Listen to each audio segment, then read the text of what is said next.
Hello students. तो हम पढ़ रहे थे, लास्ट क्लास से हमने क्या पढ़ा है, आप रिवाइज़ करके आए होंगे होपफुली।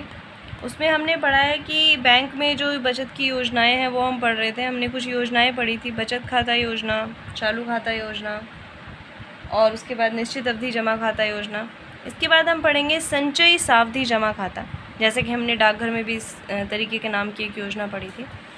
तो इस योजना में क्या होता है, इस योजना के अंतर्गत जमाकर्ता को निश्चित अवधि तक प्रति माह एक निश्चित धनराशि खाते में जमा करनी होती है।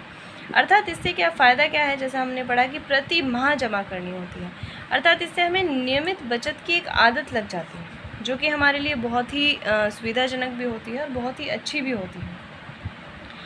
इसमें हम जैसे धनराशि जमा करते हैं, वो अवधि जो है वो कुछ भी हो सकती है। यानी कि हम जो राशि जमा करना चाहते हैं उसके लिए हम कितनी अवधि रखना चाहते हैं, ये कुछ भी हो सकती है। उसमें कोई लिमिट इन्होंने ऐसी बताई नहीं कि 5 माह के, 5 वर्ष के लिए या 1 वर्ष के लिए, ऐसा कुछ नहीं है। इसमें हम कितनी भी अवधि के लिए धन जमा करा सकते हैं। इस खाते में जो भी जमा धन होता है उस पर ब्याज तो दिया जाता है, जैसे सभी कुछ खातों में दिया ही जाता है। सिर्फ चालू खाते में हमने पढ़ा कि कोई ब्याज नहीं दिया जाता। और निश्चित अवधि पूरी होने पर या फिर जब हमारी सभी किश्तें जमा हो जाती हैं, जैसे कि हम इसमें किश्त में हमने बड़ा पैसा जमा करते हैं, 5-5 मतलब हर महीने में हम पैसा जमा करते हैं। तो जब समय पूरा हो जाता है और सभी किश्तें जमा हो जाती हैं, तो जो हमारी कुल धनराशि होती है और उस पर जो भी हमें ब्याज मिलना है, वो सारा पैसा, सारी धनराशि जो है वो जमाकर्ता को मिल जाती है। ये काफ़ी अच्छी योजना है। इसमें क्या होता है कि हर महीने अगर हम थोड़ा थोड़ा पैसा भी जमा कर रहे हैं, 100 रुपीज़ या 500, जितना भी पैसा, जितनी भी धनराशि हम जमा करना चाहते हैं, तो वो छोटी छोटी धनराशि मिलकर एक बड़ी धनराशि हमारे सामने आ जाती है। तो इससे क्या होता है कि घर में काफ़ी फ़ायदा भी होता है। अगर हम 1 वर्ष के लिए हर महीने पैसा जमा कर रहे हैं, तो 1 वर्ष बाद हमें अच्छा अमाउंट, एक अच्छी धनराशि मिल जाती है। छोटी छोटी बचत करने से हमें ज़्यादा महसूस भी नहीं होता कि हमने ज़्यादा पैसा मतलब एकदम से बैंक में डालना है, बर्डन भी नहीं होता, कोई भार नहीं रहता। इसके बाद हम पढ़ेंगे कि हमने अभी पढ़ा कि हम बैंक में धन जमा करते हैं, डाकखाने में धन जमा करते हैं। जैसा हमने पढ़ा था कि अगर हम घर पे धन को रखते हैं तो वो संचित धन कहलाता है, बचत नहीं कहलाता है। तो बैंक में धन जमा करने से हमें क्या लाभ होते हैं? सबसे पहला तो है कि जमा किया हुआ हमारा धन जो है वो सुरक्षित रहता है। आजकल सभी बैंक जो हैं वो ज़्यादातर नेशनल हैं, यानी कि सरकारी ही हो गए, राष्ट्रीयकृत हैं, हमारे देश के हैं। इस स्थिति में कोई भी बैंक हो जिसमें हम अपना धन जमा करते हैं, तो हमारा धन जो है वो सुरक्षित रहता है। अगर बैंक हमारा फेल हो जाए, ऐसे में मतलब बैंक के फेल होने की या दिवालिया होने की ऐसी कोई आशंका ज़्यादातर रहती नहीं है। तो हम घर पे अगर धन रखेंगे तो उसकी चोरी होने की आशंका बहुत रहती है, खो जाता है कई बार। तो इन सब चीज़ों से हम निश्चिंत हो जाते हैं, हमारा धन जो है सुरक्षित है, उस बारे में हमें कोई डाउट नहीं होता। दूसरा है ब्याज की प्राप्ति। अर्थात अगर हम धन को घर पे रखते हैं तो उस पर हमें कोई ब्याज नहीं मिलता, वो रखा हुआ, जैसे हमने पढ़ा था कि संचित धन का जो क्रय मूल्य है वो हमेशा कम होता रहता है, वो ऐसे ही रखा रहता है।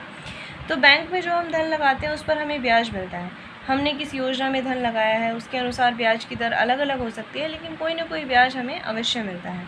तो इससे जो भी हमने बचत किया है वो पैसा तो हमारा मूलधन तो सुरक्षित रहता ही है, साथ में उसमें वृद्धि भी होती रहती है। और कुछ अगर हम अधिक बचत कर सकते हैं तो अलग योजनाओं में, जैसे फ़िक्स डिपॉज़िट अकाउंट में हम पैसा लगा देते हैं, तो उससे हमारी जो ब्याज दर है वो भी अधिक होती है, तो हमारी पैसों में वृद्धि और अच्छे से होती है। इसके बाद है धन निकालने और अन्यत्र भेजने की सुविधा। अर्थात हमारा जब मन करे, अर्थात जब हमें आवश्यकता हो, तब हमें ज़रूरत हो, हम बैंक में अपनी जमा धनराशि को आराम से निकलवा सकते हैं। उसके लिए हमें ऐसा कुछ नहीं कि परेशान होना है या फिर पहले से कुछ इन्फॉर्मेशन देनी है। तब हमें आवश्यकता हो, हम अपनी धनराशि को निकाल सकते हैं और हम अपने बैंक के माध्यम से बिना धनराशि निकलवाए किसी अन्य व्यक्ति को, किसी अन्य बैंक में हम अपने पैसे को स्थानांतरित यानी कि ट्रांसफ़र भी करा सकते हैं। जैसा हमने अभी पढ़ा था कि जो चेक होता है, एक चेक ऐसा होता है जिस पर अकाउंट नंबर लिखा होता है, रेखांकित चेक, जिससे हम एक व्यक्ति के खाते में सीधे पैसे ट्रांसफ़र कर सकते हैं, उसके लिए हमें पैसे निकलवाने नहीं पड़ते। इसके बाद है पारिवारिक बचत देश के विकास कार्यों में लगाई जाती है। अर्थात हमने पढ़ा था कि हमारा जो बैंक में धन जमा होता है, हम छोटा धन जमा करते हैं, कुछ हम बहुत सारे व्यक्ति धन जमा करते हैं बैंक में, तो वो एक बड़ा अमाउंट हो जाता है, बड़ी धनराशि हो जाती है, जिसे राष्ट्रीय कार्यों में लगाया जाता है, विकास कार्यों में लगाया जाता है। वो धन हमें तब आवश्यकता पड़ने पर निकालना चाहे निकाल सकते हैं। वो बात अलग है। लेकिन जो हम धन जमा करते हैं, बैंक हमें जिस पर ब्याज दे रहा है, वो हमारे विकास कार्यों में लगाया जाता है, अर्थात हम किसी न किसी तरीके से अपने देश के विकास कार्यों में भी सहयोग कर रहे हैं। तो अभी तक हमने पढ़ा कि विनियोग के 2 तरीके के माध्यम पढ़े, डाकघर में कुछ योजनाएं हैं, बैंक में कुछ योजनाएं हैं। इसके बाद हम कुछ अन्य माध्यम पढ़ते हैं जिसके बारे में मतलब काफ़ी ज़रूरी हैं, कुछ योजनाएं हैं। विनियोग के अन्य माध्यम में है, सबसे पहला है हमारा भविष्य निधि योजना। ये योजना जो है सरकारी, गैर सरकारी, यानी कि किसी भी तरीके के, सबसे ज़्यादा हम बात करेंगे कि नौकरी पेशा व्यक्ति के लिए, अर्थात जो नौकरी करने वाले व्यक्ति होते हैं उनके लिए ये योजना जो है ये उत्तम योजना है, उत्तम योजना मानी गई है कि वो जो व्यक्ति प्रति माह कमाते हैं, अर्थात जिनको प्रति माह वेतन मिलता है, उनके लिए योजना बहुत अच्छी होती है। इसमें क्या होता है कि जो प्रति माह वेतन प्राप्त करने वाले जो व्यक्ति हैं उनकी एक निश्चित धनराशि उनके वेतन में से काट ली जाती है और उनकी जो कंपनी है या उनकी जो संस्था है वो उसे एक खाते में जमा करा देते हैं। तो भविष्य निधि योजना में से 2 प्रकार की होती है। इसमें कर्मचारियों को, एक योजना में तो कर्मचारियों को छूट होती है कि वो कम या अधिक, अर्थात जितना भी उनका मन हो, जितना वो चाहें, अर्थात उनको धन जमा करने से पहले उनसे पूछ लिया जाता है कि जितना वो चाहें उतना धन उनका जमा कराया जा सकता है। इस योजना में उनके जमा धन पर उनको वार्षिक ब्याज मिलता है और जब वो नौकरी छोड़ते हैं, जब वो नौकरी से अवकाश प्राप्त करके जाते हैं, तो जितना भी धन उनका जमा हुआ है, जितना भी वेतन, जितना भी धन उन्होंने जमा कराया है, उसके ब्याज सहित वो उनको वापस मिल जाता है। और दूसरी, अभी हमने पढ़ा था कि 2 तरीके की योजना होती है। दूसरी योजना जो है उसके अंतर्गत उनका एक निश्चित भाग उनसे बिना पूछे, अर्थात उनसे कोई ऐसी उनकी इच्छा नहीं होती कि वो कितना जमा करना चाहते हैं, एक निश्चित भाग सभी का उनकी आय के अनुसार, उनकी जितनी आय होती है उसी के अनुसार कुछ परसेंटेज उसका धनराशि काट ली जाती है और उसको भविष्य निधि खाते में जमा करा दिया जाता है। तो इसके अंतर्गत क्या होता है, वो जमा करा देते हैं, इस पर भी हमें वार्षिक ब्याज मिलता है और जब हम नौकरी छोड़कर जाते हैं, अवकाश प्राप्त करते हैं, तो जितना धन हमने जमा किया है वो हमें सेवानिवृत्ति के समय पर ब्याज सहित प्राप्त होता है। तो उससे क्या होता है कि जॉब छोड़ने के टाइम पे हमें एक बड़ा फंड मिल जाता है, जबकि हम छोटी छोटी बचत करते हैं। तो अगर हमने 10 साल 12 साल नौकरी की है तो हमारा काफ़ी धन जो है वो जमा हो जाता है और उसका हमें इतना पता भी नहीं चलता। इसके बाद है सार्वजनिक भविष्य निधि योजना, अर्थात अभी तो हमने पढ़ी भविष्य निधि योजना।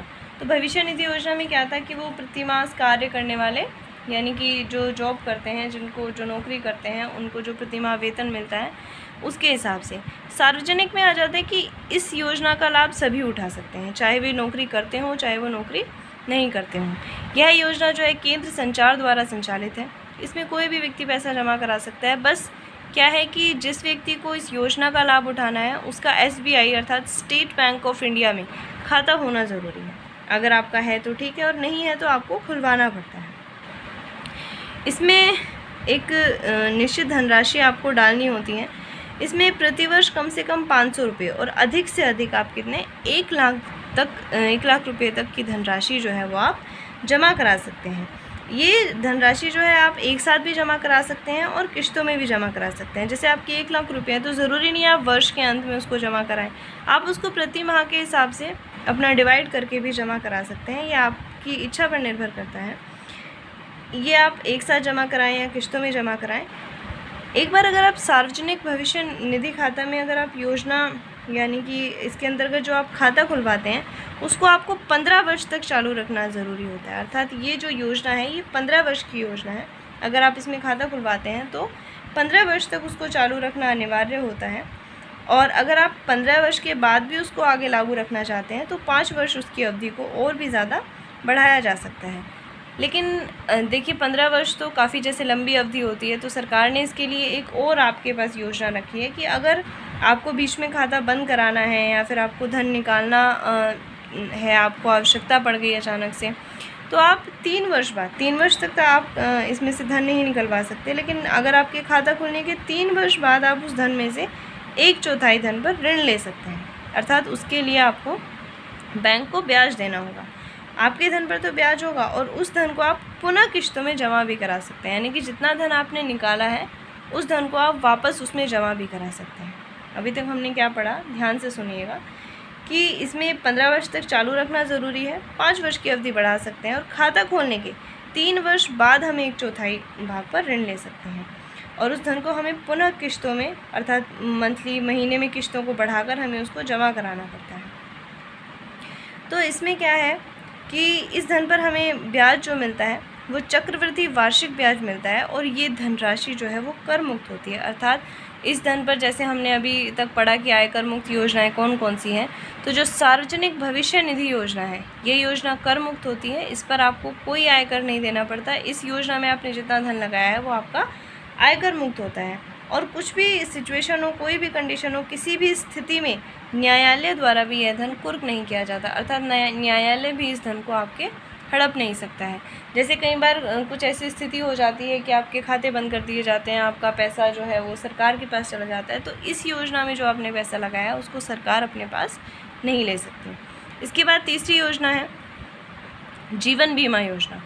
ये योजना आप लोगों ने कई बार सुनी भी होगी शायद कि हम अपने जीवन को सुरक्षित रखने के लिए योजना बनाते हैं। ऐसा ये योजना व्यक्ति को अनिवार्य और नियमित बचत के लिए प्रेरित करती है। वैसे कि अगर हम सोचें कि हमें अपने परिवार का या फिर अपना आगे कुछ हमने योजना बनाई है तो उसके लिए ये योजना हमें अनिवार्य बचत यानी कि बचत करना ज़रूरी है और एक नियमित बचत के लिए हमें प्रेरित करती है कि हम एक समय पर नियमित तरीके से हम जो है वो बचत करें। इसमें हम अपनी इच्छा, आयु और बचत करने की क्षमता के आधार पर कोई भी योजना ले सकते हैं। इसमें बहुत सारी पॉलिसी होती हैं, 3 महीने की, 6 महीने की, यानी कि हम 3 महीने बाद हर तीसरे महीने पैसे जमा कराएंगे, हर छठे महीने पैसे जमा कराएंगे, या फिर हम वार्षिक रूप से पैसा जमा कराना चाहते हैं, कितने वर्ष के लिए हम पैसा जमा कराना चाहते हैं। इसमें हम अपने हिसाब से इसको ले सकते हैं पॉलिसी के अकॉर्डिंग, यानी कि अलग अलग पॉलिसी की अलग अलग कुछ योजनाएं होती हैं, कुछ उसके नियम होते हैं। उन सारे नियमों को हम पढ़कर अच्छे से जो हमें अपने लिए अच्छी लगती है वो पॉलिसी हम ले सकते हैं। इसमें क्या होता है, इसमें पहले ही नियम में होता है कि अगर दुर्भाग्यवश जैसे हम किस्तें जमा कराते जा रहे हैं, हमने मान लीजिए हमने 10 साल के लिए पॉलिसी ली है, हम हर तीसरे महीने पैसे जमा कराते हैं, तो हम पैसे जमा कराते जा रहे हैं। अगर इसके बीच में यानी कि पॉलिसी पूरी होने से पहले या फिर पॉलिसी पूरी होते ही अगर दुर्भाग्यवश किसी भी कारण से उस व्यक्ति की मृत्यु हो जाती है तो जो पूरी धनराशि है वो बैंक को नहीं मिलती, उसमें उसका जो भी उत्तराधिकारी है वो उसको मिल जाती है।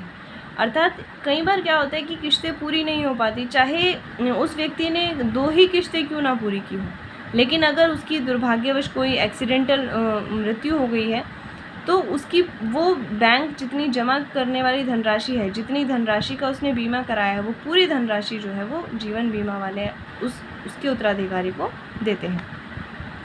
और यह धनराशि भी क्या है, आयकर मुक्त होती है। अर्थात ये योजना भी, इस योजना में जितनी धनराशि लगाई जाती है वो हमारे आयकर से मुक्त होती है। 4th पॉइंट हमारा है यूनिट ट्रस्ट ऑफ इंडिया। यह भारत सरकार का एक संस्थान है। इसके द्वारा अनेक योजनाएं चलाई जा रही हैं, अनेक योजनाएं चलाई जाती हैं। Unit scheme 64, master share, master plus, master gain, ULIP. लेकिन ये योजनाएं हमारे यहाँ ज़्यादा उपयोग नहीं की जाती है। वैसे विनियोग के दृष्टिकोण से ये लाभदायक होती हैं। इसके अतिरिक्त ये जो योजनाएं हैं, इनके अतिरिक्त यूनिट ट्रस्ट ऑफ इंडिया जो है प्रतिवर्ष कुछ बॉन्ड्स भी जारी करते हैं। इसमें हम जितनी भी धनराशि जमा करते हैं वो आयकर में उस पर हमें छूट मिलती है। अर्थात अगर हम कोई भी इसमें से योजना में भाग लेते हैं, योजना का उपयोग करते हैं, तो जितनी धनराशि हम इसमें लगाएंगे वो जो है आयकर से मुक्त होगी। और इस योजना में, इस ट्रस्ट की किसी भी योजना में अगर हम धन लगाते हैं तो जो वो हमें लाभ मिलता है उस पर हमें जो प्रॉफिट भी होता है वो भी हमारा क्या है, आयकर मुक्त होता है।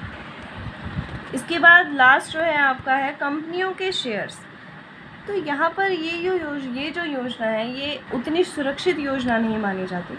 इसमें क्या होता है, लिमिटेड कंपनियाँ जो हैं वो समय समय पर अपने शेयर्स जो हैं वो मतलब कि बेचती रहती हैं, उनके हम शेयर्स खरीद सकते हैं। एक मतलब किसी भी लिमिटेड कंपनी के शेयर एक निर्धारित मूल्य पर, जितने मूल्य पर हम खरीदना चाहें उतने मूल्य पर हम खरीद सकते हैं। तो ये शेयर जो हैं, जिस भी कंपनी के हम शेयर खरीदते हैं उस कंपनी के हम हिस्सेदार हो जाते हैं। हिस्सेदार अर्थात उसमें जितना भी लाभ होता है, कंपनी को होने वाला जो भी लाभ है, उसमें जितने हमने शेयर खरीदे हैं, जिस हिसाब से हमने शेयर खरीदे हैं उतना ही % जो है हमारा उसके लाभ में हिस्सा होता है। लेकिन अगर कंपनी को हानि हो जाती है या फिर कंपनी को कोई भी लाभ प्राप्त नहीं होता तो उस समय हमने जितने भी पैसे शेयर खरीदने में लगाए हैं वो हमारे वेस्ट हो जाते हैं। अर्थात वो हमारे बिल्कुल ख़राब जाते हैं, हमारा पैसा जो है वो डूब जाता है, उसमें हमें अगर कोई लाभ नहीं हुआ तो हमें उसका कोई भी लाभ प्राप्त नहीं होता। इसमें लाभांश यानी कि इसमें कंपनी को अगर कोई प्रॉफिट नहीं है तो उसके बाद शेयर खरीदने वाले को कोई भी लाभ उसका नहीं होता।